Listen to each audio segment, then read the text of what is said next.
Shalom saudaraku, selamat tahun baru, kiranya berkat Tuhan melimpah dalam hidup kita. Sepanjang tahun 2025 ini, tema kita adalah hidup berdampak melalui kebiasaan baik.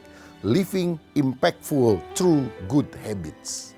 Saudara, Alkitab mengajarkan bahwa kita selamat bukan karena kita baik, tetapi kita selamat untuk melakukan perbuatan baik. Hati yang bertobat hanya Tuhan yang lihat, tapi buah pertobatan harus bisa dilihat oleh orang lain. Dan buah yang bisa dilihat itu adalah pekerjaan baik yang harus dihasilkan dari hati kita yang telah diperbaharui oleh Kristus. Saudara, makanya kita harus mengembangkan karakter seperti Kristus, buah roh.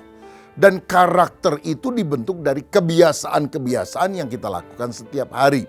Misalnya, kalau saudara biasa marah, maka akhirnya saudara akan disebut sebagai pemarah. Nah, kalau sudah pemarah itu karakter. Kalau biasa ramah, maka terus-menerus kita akan dikenal sebagai orang yang peramah. Makanya kita perlu mengembangkan kebiasaan baik ini. Ada penelitian yang mengatakan kalau kita mengerjakan sesuatu hal selama 66 hari berturut-turut, maka itu menjadi lifestyle, gaya hidup kita yang otomatis kita akan lakukan. Misalnya, kalau saudara bangun pagi dan sebelum melakukan aktivitas apapun, saudara berdoa berterima kasih kepada Tuhan dan membaca satu pasal Alkitab, merenungkan apa pesan firman yang harus saya lakukan, lalu sekali lagi berdoa untuk minta kekuatan dari Tuhan melaksanakan itu sepanjang hidup kita. Maka hidup kita akan mengalami pertumbuhan rohani yang luar biasa. Belajar mengembangkan ucapan yang baik misalnya. Ini kebiasaan yang kita harus bangun. Setiap hari saya harus mengucapkan terima kasih kepada orang yang sudah menolong saya. Walaupun itu mungkin istri atau anak atau siapapun yang tampaknya sudah biasa melakukan pekerjaan itu. Saya ingin berterima kasih. Saya juga ingin menghargai orang-orang yang saya jumpai di sepanjang hari ini. Itu akan membentuk kita menjadi pribadi yang sungguh disukai dan menjadi berkat. Saudara, bangunlah juga kebiasaan positif dari orang-orang sukses.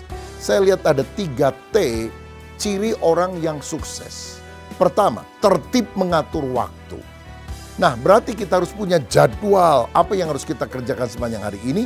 Dan itu ditulis atau dilaksanakan berdasarkan skala prioritas. Mana yang terpenting itu yang kita kerjakan. Bukan hanya yang mendesak, yang memburu-buru kita.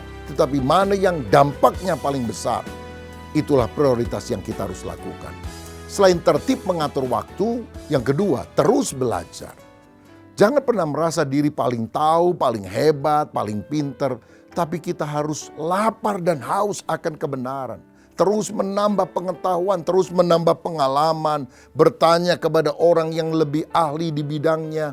Sehingga dengan demikian kita akan terus berkembang di bidang yang Tuhan percayakan kepada kita. Dan T ketiga, tekun dalam berusaha. Kita tidak boleh punya ide atau wacana yang bagus sekalipun. Tapi harus take action, berani melangkah, berani berusaha. Mewujudkan ide itu menjadi sebuah kenyataan.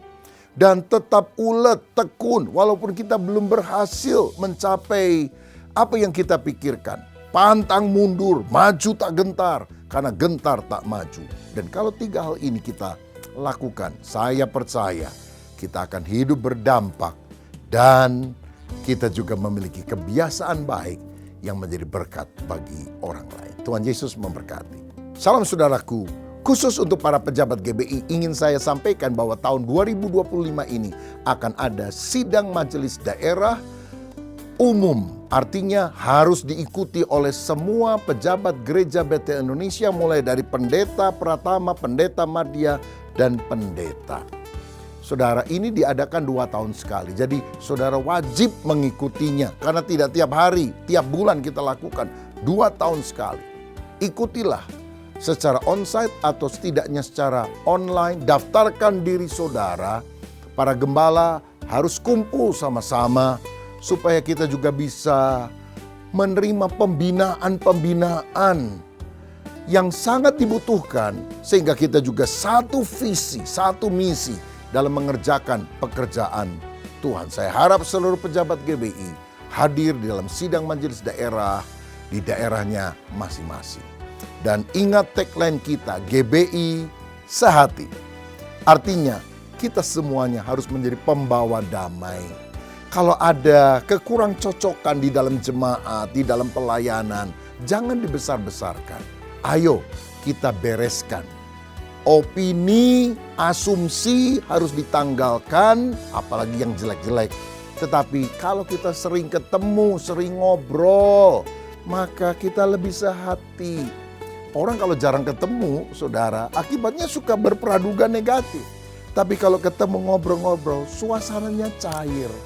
Saya harap para hamba-hamba Tuhan GBI juga sering ketemu dengan rekan-rekan pelayan Tuhan yang lain, membicarakan hal-hal yang penting.